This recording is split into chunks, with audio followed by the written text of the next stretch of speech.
Hej, hej. Hygg. Til kjenner Calvary, til som kjenner King James-bibelna. Og til nekka som vi er gau vi til høyde, til navnet Calvary, til det som Jesus støya. Det den latunske hotteren av Golgata. Men hinna føresko bibelna hava så bara skriva skalta stegi fyrir det. Og i første utgave fra 2016 og 11-12, her stender bare skaltur. Kalla skaltur, men så jeg for å kanna det her høyde Calvary, kvita stau, kvita ikke stau skalla.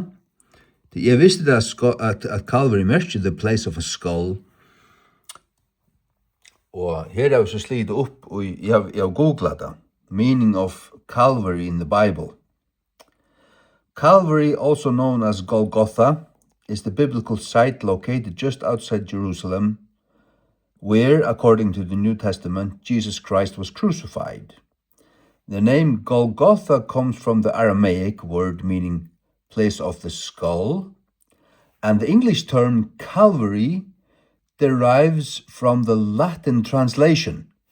Det vil si Calvary latuin og merker Golgata.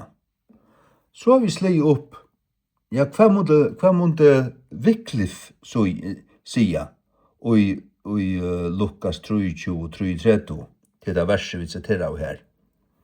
Han sier, and when they came into a place that is called Calvary. Så han hevde langt her, til nok tog at han tødde jo urla tøyne. Men hadde kom inn i engst, og altså til kjenne det at enske sanger og prætkomenn og alt det her tar tå som Calvary, og i tog nudjo utgaven av først King James, jeg vet ikke om det er sett, men her stender Calvaria. Calvaria. Halleluja. Hygg. Calvaria. Ok, det stender nok ikke ui her at det men onker stand leser det at hvert opprunnen til Calvary til alla tøyne Calvaria. C-A-L-V-A-R-I-A. Men jeg har altså skrivet det vi J. Calvaria. Halleluja.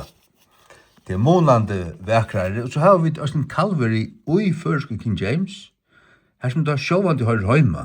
Og det stender bare øynaferna i King James-bibelen til her Lukas 23.